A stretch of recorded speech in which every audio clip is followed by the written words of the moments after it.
Resumo. Bom demais! Até que enfim chegamos na parte maravilhosa, que é o fim da matéria. Eu torço bastante para que vocês tenham gostado. Nós cobrimos detalhadamente todos esses itens e aí em forma de texto eu vou mostrar para vocês uma estratégia de resolução que eu acho que vale a pena que vocês sigam. Primeira parte, determine qual que é a seção crítica ou qual que é a seção que você tem interesse em calcular a fadiga. Daí você discute qual que é a solicitação nessa região, se lá tem força, se lá tem momento, ou se tem os dois. E aí você tem que definir qual que é o tipo de tensão que aparece, se é tensão normal, tensão de isolamento ou se for tensão combinada. Daí você olha com calma, leia no exercício qual que é o critério de fadiga que foi requerido. A gente tem 3 critérios possíveis. A gente tem Soderberg, Goodman ou Gerber. E aí você escreve esses critérios em função de sigma, se for tensão normal na pergunta anterior, ou em função de tal, se tiver tensão de cisalhamento na questão anterior. Quando eu falo na questão, é no passo anterior. Aí você vai precisar determinar o SN do CP. E aí você tem que verificar se o exercício fornece para você os dados de teste. Se fornecer, tira do gráfico e analisa as informações com as quais o corpo de provas foi testado. Caso você não tenha acesso aos dados do corpo de provas, você usa as tabelas de valores médios e se lembre que essas tabelas foram obtidas através do ensaio de R.R. Moore.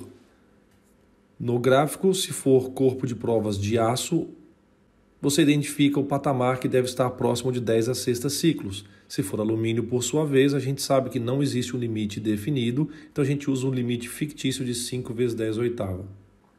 Aí você monta aquela tabelinha para comparar o que você tem do SN do CP com as condições que você tem do SN do local da peça e você só corrige o que for necessário, só corrija o que for diferente.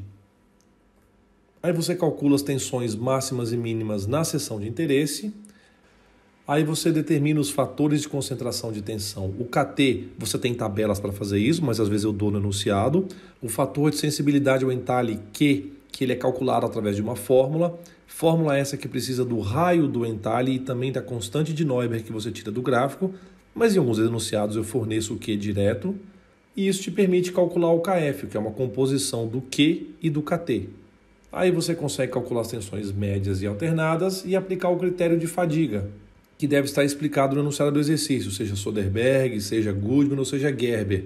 E aí você vai calcular a dimensão ou carregamento ou material, dependendo do tipo de exercício.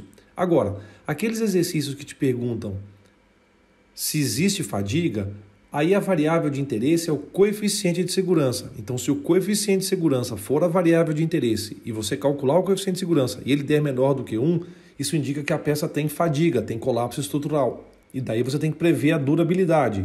E para prever a durabilidade, você tem que usar ou o critério de Morrow ou o critério de Baskin. E qual critério utilizado deve estar escrito no enunciado. Se a gente tiver carregamento simples, vocês pegam os valores máximos e mínimos. Agora, se for indicado no enunciado, use o algoritmo de contagem de Rainflow para determinar quais são os ciclos que influenciam na fadiga. E aí você vai e aplica os critérios de fadiga. Caso tenha falha para cada um dos critérios, estime a vida através de Morrow ou de Baskin e, por fim, você compila as durabilidades individuais através da teoria de Palmgren e Miner. Aqui eu fiz um resumo dos pesquisadores e da terminologia utilizada, ou seja, quando eu falar sobre ensaio de flexão rotativa, é um sinônimo para poder falar sobre o ensaio de R.R. Moore. Tem um pesquisador chamado Marin que fez uma proposta, uma equação que corrige o limite teórico de resistência à fadiga.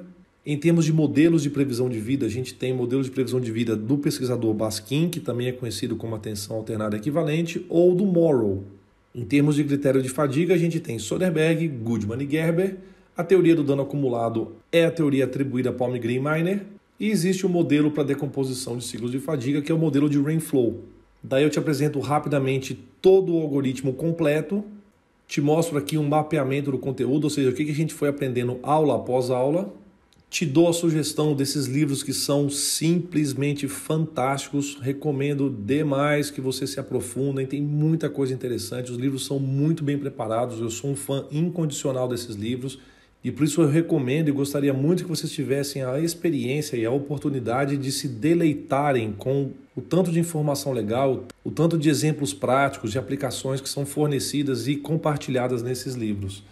E aí a gente termina. Eu sugiro que vocês tentem fazer os exercícios. Vocês têm todas as respostas parciais e as respostas finais. E aí, se vocês tiverem algum tipo de dúvida, vocês me avisam. E aí eu posso dizer com todo prazer: Fim, obrigado!